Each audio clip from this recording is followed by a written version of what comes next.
Capítulo 10. Conhecendo seu poder pessoal. Quando uma mulher samaritana veio tirar água, Jesus lhe disse: "Podes me dar de beber?" A mulher samaritana respondeu-lhe: "Como é que tu, um judeu, pedes de beber a mim, que sou samaritana?"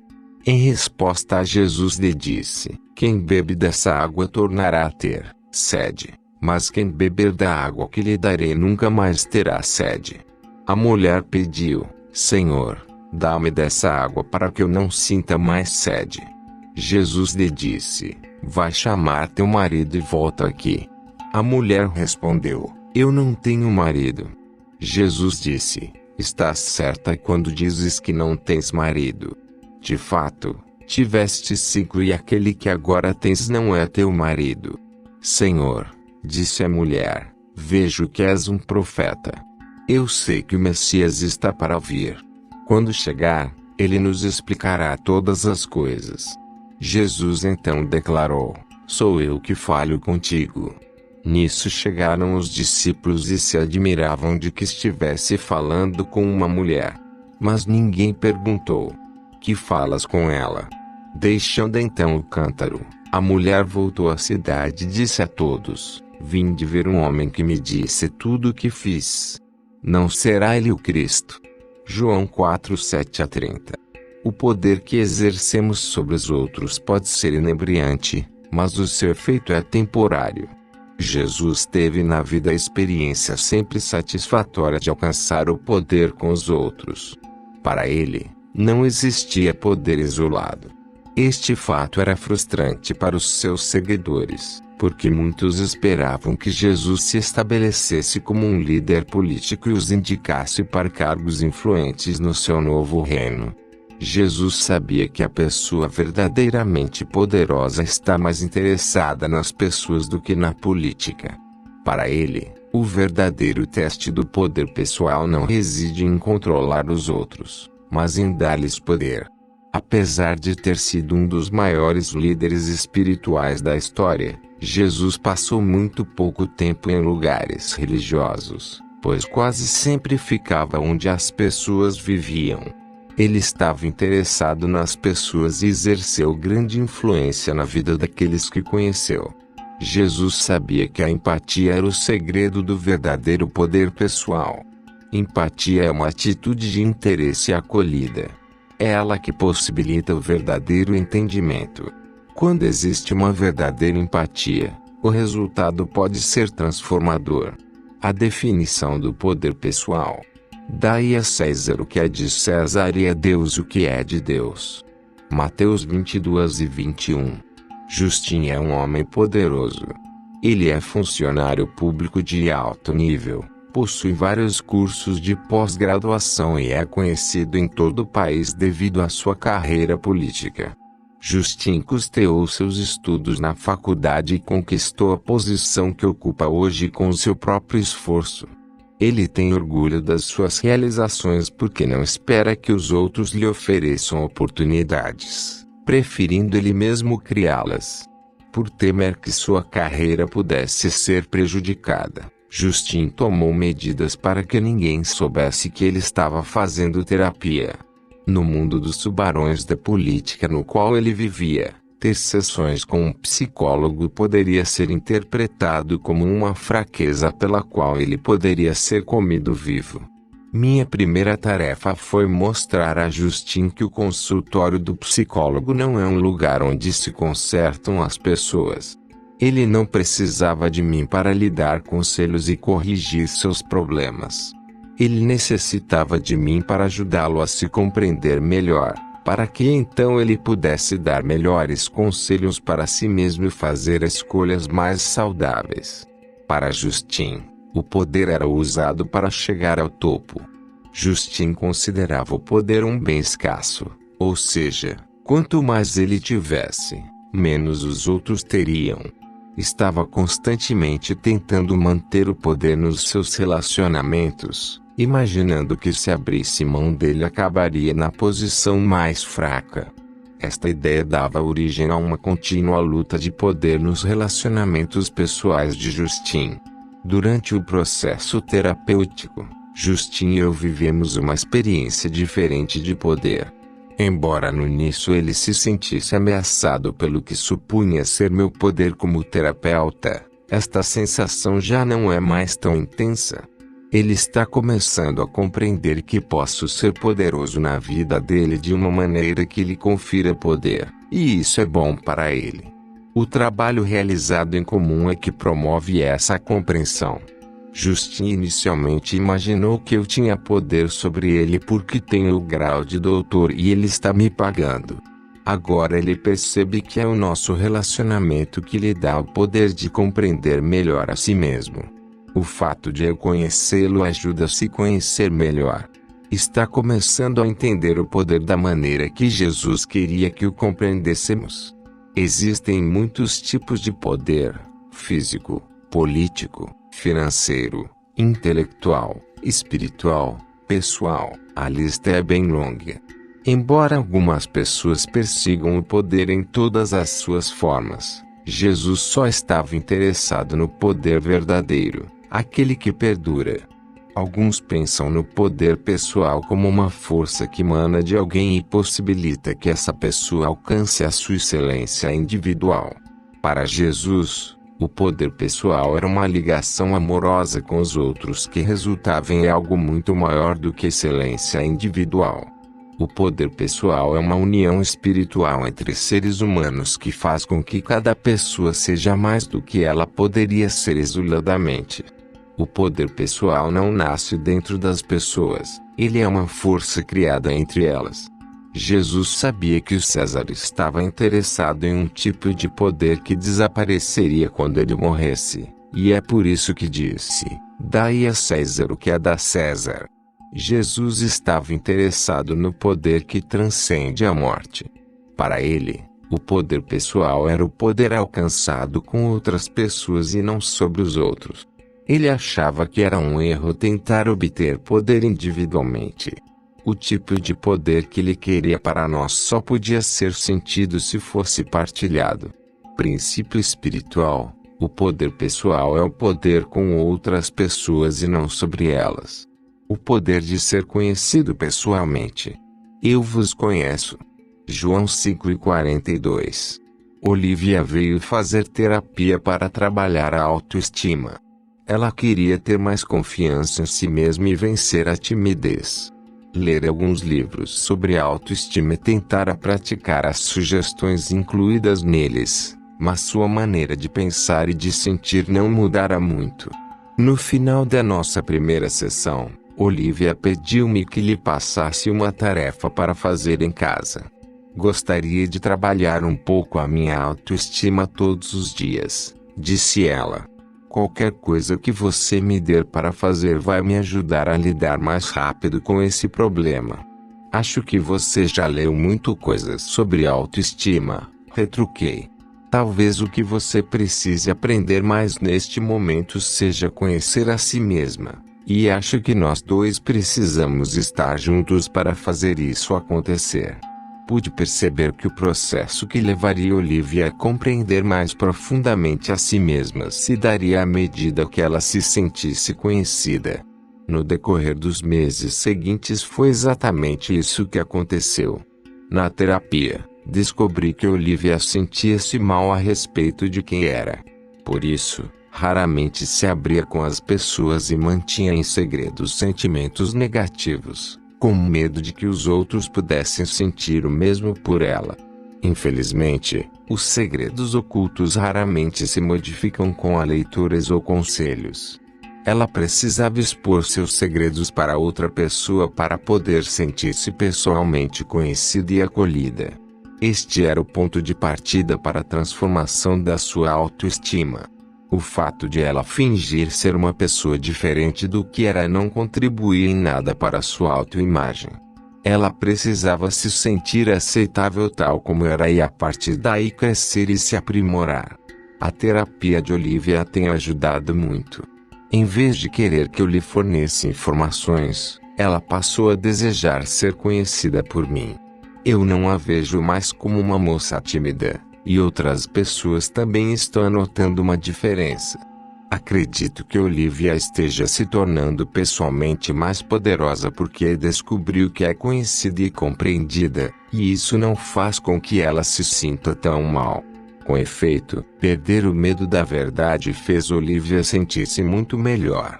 Os seres humanos não podem viver isolados, e por isso procuramos nos relacionar com os outros. A experiência de sermos conhecidos e entendidos nos confere a sensação psicológica de que tudo está bem. Temos que perceber que somos conhecidos pelos outros, tal como somos, e não apenas pelo que fazemos, para nos sentirmos psicologicamente completos.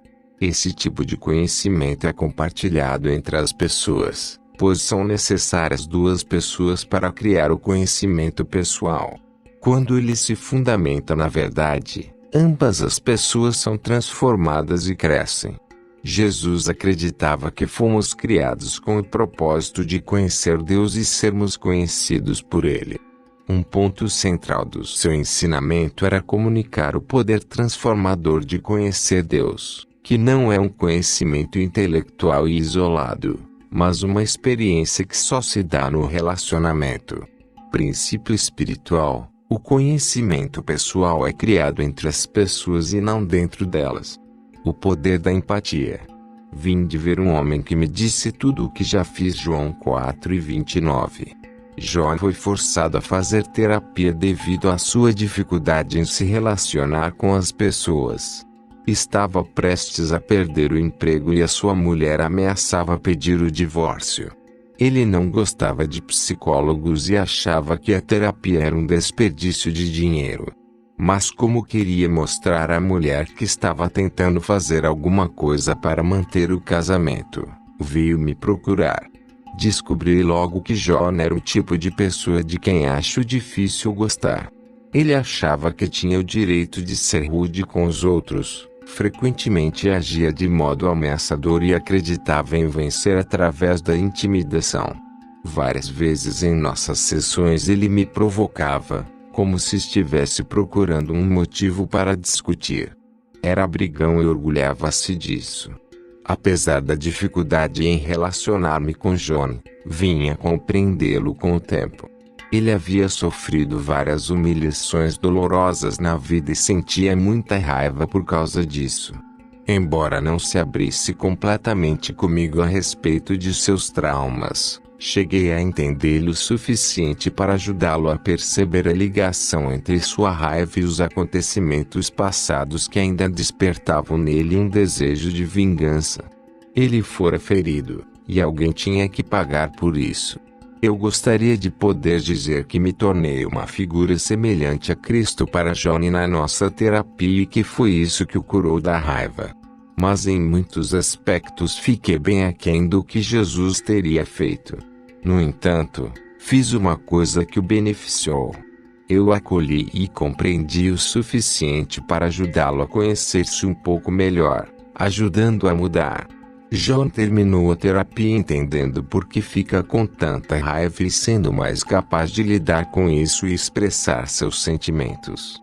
Eu não diria que John está curado, mas afirmaria que ele melhorou muito. Apesar de ter sido difícil para mim, o fato de eu ter acolhido e compreendido com empatia a dor de John foi muito positivo na vida dele. Ele não conseguiu escapar do impacto da empatia. A mulher à beira do poço foi tão profundamente tocada pela forma empática com que Jesus a compreendeu que teve a sensação de que ele sabia tudo o que ela tinha feito. Era assim que Jesus demonstrava o seu poder pessoal.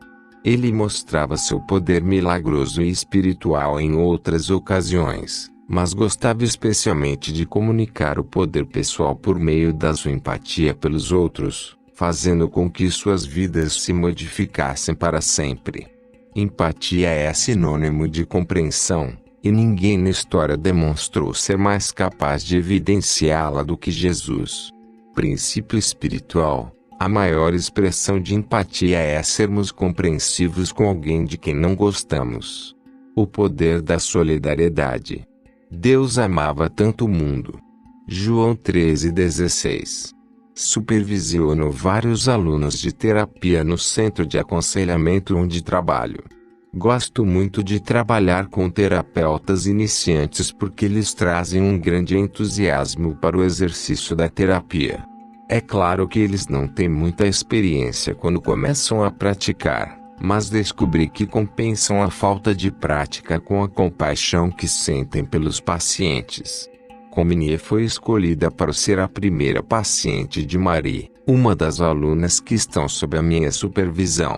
Comini, que tivera uma criação terrível, nunca fizera terapia antes e jamais falara com outro ser humano a respeito do abuso que sofrera quando criança. À medida que a terapia foi progredindo, Comini começou a sentir-se segura o suficiente para compartilhar com Maria as experiências que guardara em segredo a vida inteira.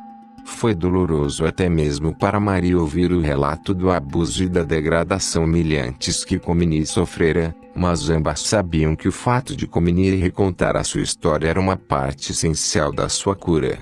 Numa sessão, apesar de temer não estar tendo uma postura profissional, Maria não conseguiu se conter e começou a chorar. No final da sessão, as duas conversaram a respeito de como tinha sido doloroso para Comini sobreviver sozinha a tudo o que sofrera na infância. Maria sentia por Comini uma genuína compaixão, e ambas sabiam disso. Durante o período da minha supervisão, Maria e eu descobrimos que suas lágrimas espontâneas na presença de Comini tiveram um grande poder terapêutico. Até então, Comini sentia medo de compartilhar a sua história com alguém, por ter muita vergonha. Ela temia que quem escutasse o relato do abuso que sofrera ficasse tão zangado com ela quanto sua mãe ficara quando Comini acusou o pai. As lágrimas de Maria lhe transmitiram uma mensagem bem diferente. Ela compreendeu que não era responsável pelo abuso e que poderia ser amada mesmo nos momentos em que se sentia menos digna de receber amor. Comini tinha medo de que os seus sentimentos negativos contra o pai a tornassem uma pessoa má, mas a solidariedade de Maria fez com que ela sentisse que tinha valor suficiente para que as pessoas se preocupassem com ela. Tanto Maria quanto Comini descobriram uma coisa que Jesus ensinou séculos atrás. A compaixão nos confere um poder pessoal. No caso de Maria, esse sentimento lhe deu o poder de facilitar a cura de Comini, que ninguém tinha feito antes. Solidariedade é diferente de empatia. Solidariedade é o sentimento de compaixão por outra pessoa, que pode assumir a forma de calor humano. Misericórdia ou mesmo piedade. Podemos ser solidários com as pessoas mesmo quando não as entendemos. A solidariedade era um dos aspectos do poder pessoal de Jesus. Jesus não veio ficar entre nós porque Deus amava tanto o mundo. Ele nunca se aproximou das pessoas transmitindo-lhes a ideia de que elas precisavam mudar para serem dignas de amor. Ninguém precisava fazer nada para conquistar o seu amor, pois ele amava as pessoas por serem quem eram, com todas as imperfeições que pudessem ter. Jesus era poderoso porque era solidário com as pessoas. Princípio espiritual: a compaixão é um precioso instrumento de transformação. As pessoas ou a política. O maior entre vós será vosso servo. Mateus 23:11. Ali era uma profissional bem-sucedida que havia demonstrado que a mulher pode ser eficiente em um setor dominado pelos homens, mas o seu sucesso tivera um preço. Por saber que se fosse excessivamente emocional nas reuniões de negócios não seria levada a sério, Ali tornara-se perita em reprimir seus sentimentos. Ela conseguia alcançar com eficácia as metas da empresa, mas seus objetivos pessoais foram deixados em segundo plano. Durante a terapia, Ali e eu descobrimos algumas contradições na sua vida. Ela estava sendo obrigada a tomar decisões que atendiam profissionalmente, mas não emocionalmente, aos seus interesses. O fato de sufocar seus sentimentos a respeito das práticas injustas, e às vezes cruéis, dos seus associados preservava a sua posição na organização, mas prejudicava sua saúde psicológica. Por outro lado, expressar esses sentimentos poderia ser benéfico do ponto de vista emocional, mas lhe custaria o emprego. Quando examinávamos os vários aspectos das escolhas que Ali estava fazendo, ela chegou a uma difícil conclusão. Embora descortinasse para si um futuro profissional brilhante se continuasse a calar-se ante as injustiças que presenciava, Ali concluiu que o preço a pagar seria excessivamente alto. Pessoas importantes na sua vida estavam sofrendo por causa das suas escolhas, inclusive ela mesma. Aquelas que ela menos respeitava eram as que estavam se beneficiando mais. Ali decidiu que não queria viver daquela maneira. Para ela, a dignidade daquelas pessoas valia mais que o seu sucesso na empresa. Hoje, Ali é uma executiva de sucesso em uma organização sem fins lucrativos e adora o emprego. Ela moderou o seu estilo de vida para se adequar à redução salarial no novo emprego, mas melhorou muito sua qualidade de vida, pois se respeita mais e se relaciona melhor com as pessoas que ama. Ali não é mais tão ansiosa e deprimida e se sente feliz na maior parte do tempo. A felicidade e a paz de espírito não são sentimentos que ela costumava levar em conta há alguns anos no seu processo de tomada de decisões, mas hoje são os primeiros na sua lista de prioridades. A ambição pode levar as pessoas a procurar o poder político e profissional. Os seres humanos são ambiciosos por várias razões, algumas das quais bastante saudáveis e positivas. O poder pessoal, contudo, é motivado pelo amor. Jesus estava disposto a sacrificar qualquer coisa politicamente correta para preservar o seu poder pessoal. Nem mesmo aqueles mais próximos de Jesus compreendiam o seu poder pessoal. Seus discípulos discutiam entre si sobre quem seria a figura mais importante no reino político de Jesus que estava para ser criado. Sem dúvida, pensavam eles, uma pessoa poderosa como Jesus ascenderia à posição política de destaque que desejasse. Mas Jesus priorizou as pessoas quando disse: "O maior entre vós será vosso servo." Para ele, o poder pessoal sempre seria vivido dessa maneira.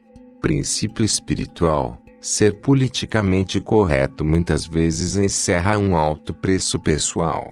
A diferença entre confiança e arrogância. Todos os que lançarem mão da espada, pela espada morrerão. Mateus 26:52. Brian havia lido muitos livros sobre autoconfiança. Ele buscava o sucesso e exercia seu poder através da intimidação.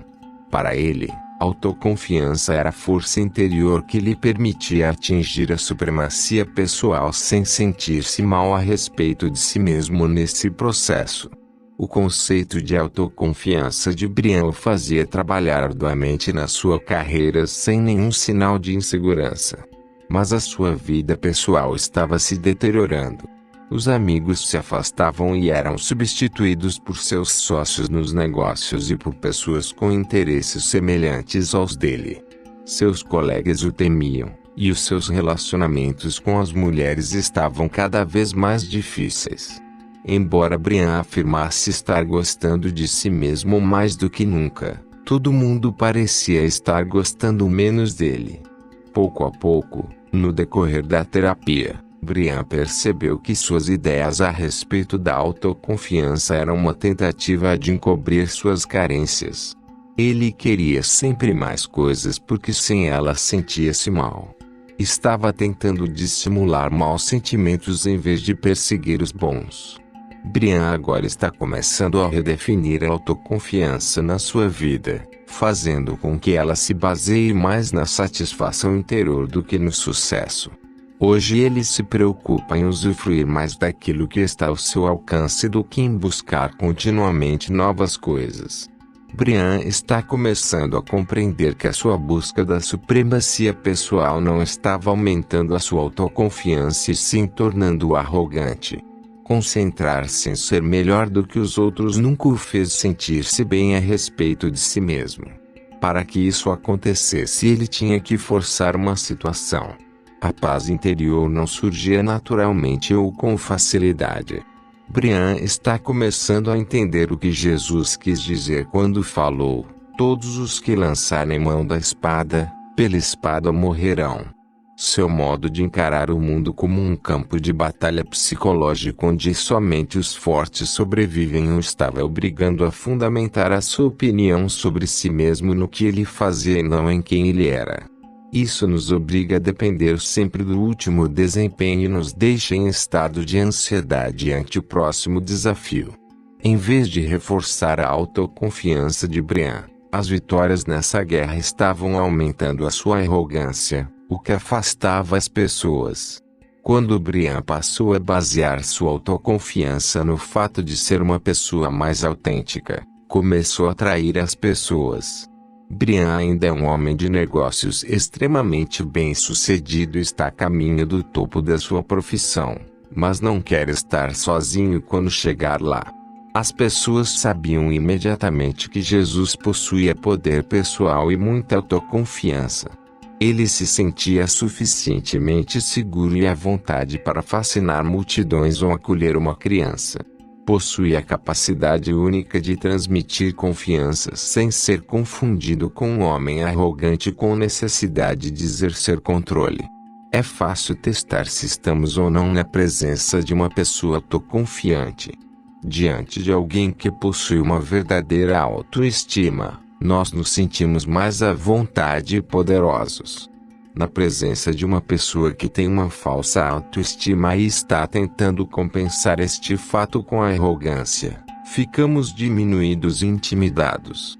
Jesus não precisava que os outros se sentissem diminuídos para se sentir poderoso. As pessoas sentiam-se agradecidas por o terem conhecido. Princípio espiritual: a confiança fortalece, ao passo que a arrogância subjuga. Capítulo 11. Conhecendo seu verdadeiro valor. Quando Jesus e os discípulos continuaram a seguir o seu caminho para Jerusalém, chegaram a um povoado no qual uma mulher de nome Marta os recebeu em sua casa.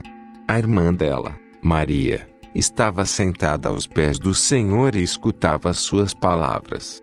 Marta estava ocupada pelo muito serviço. Parando, por fim, disse: Senhor, não te parece injusta que minha irmã fique sentada enquanto eu faço todo o serviço? Diz-lhe que venha me ajudar. Mas o Senhor retrucou: Marta, Marta, tu te inquietas e agitas por muitas coisas.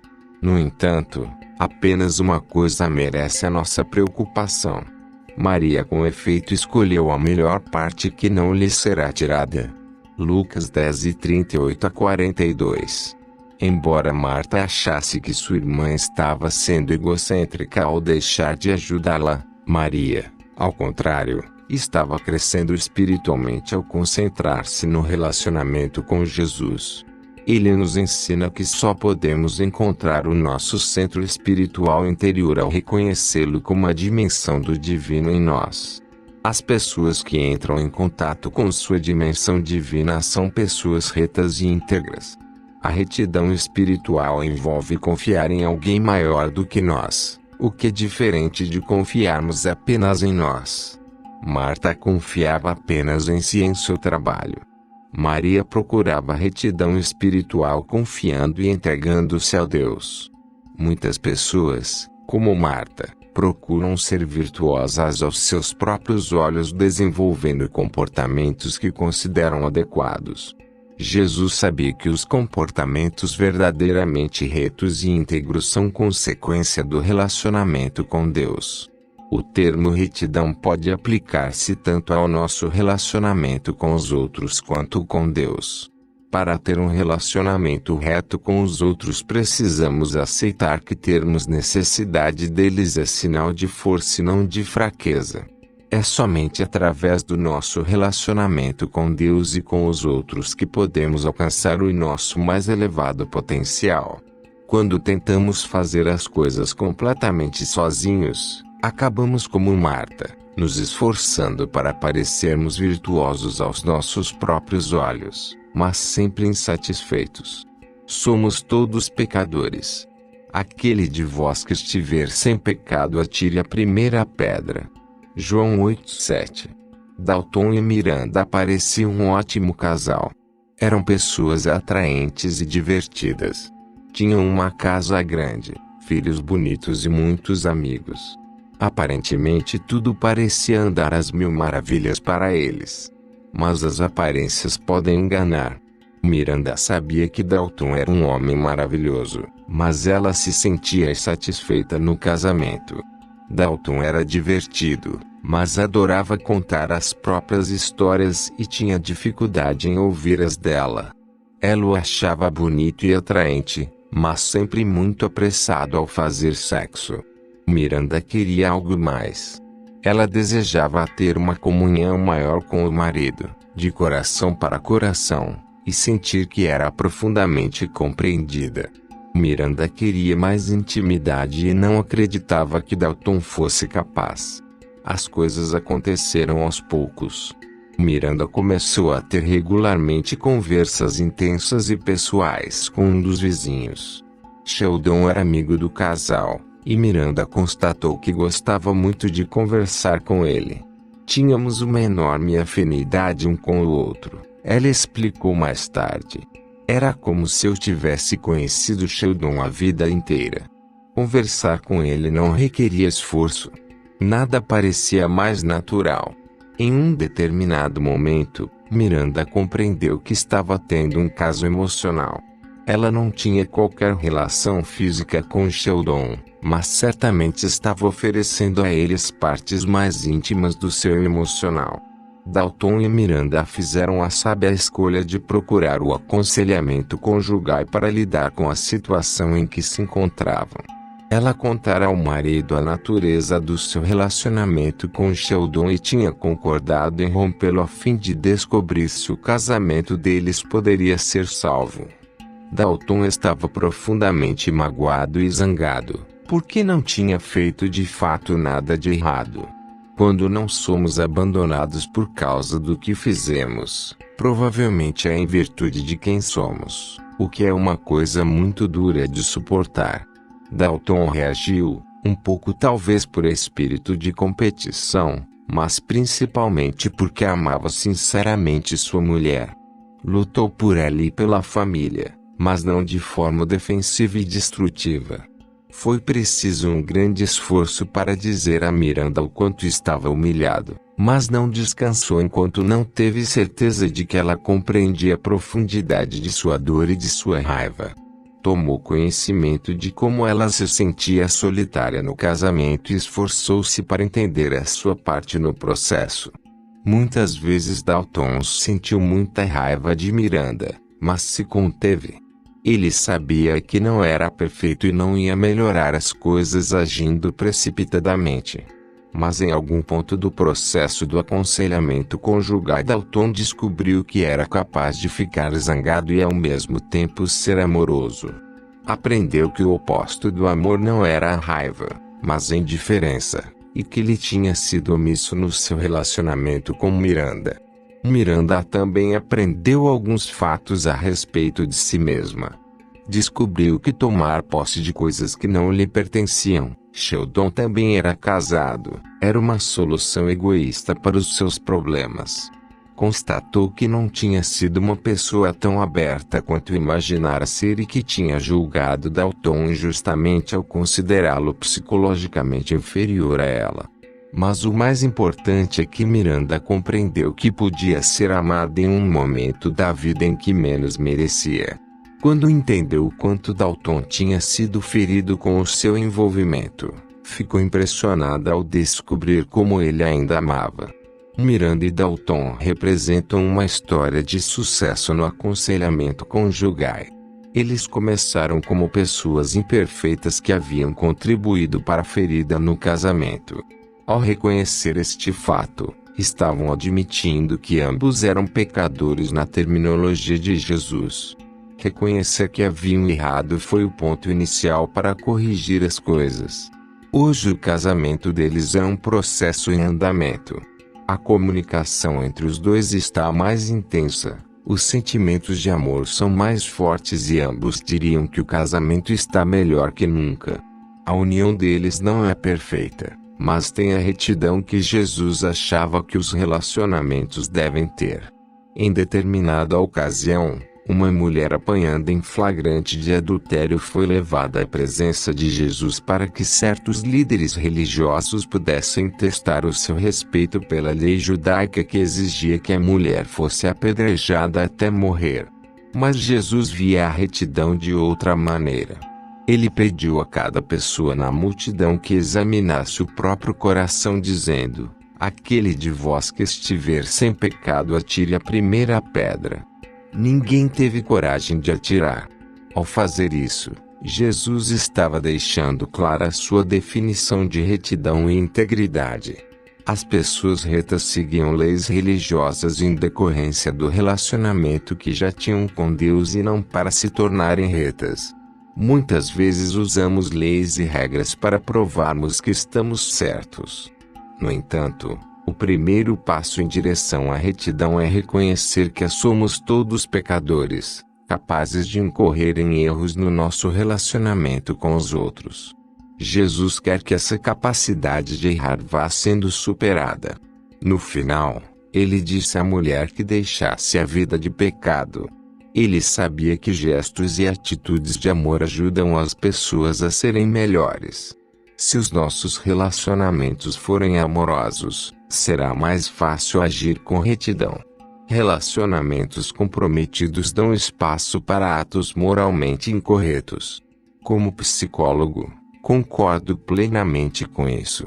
Os meus pacientes que vivem casos ilícitos e destrutivos fazem isso por causa de maus relacionamentos, de feridas não curadas, de desapontamentos ou de falta de amor. Dizer-lhes que sigam as regras geralmente não adianta.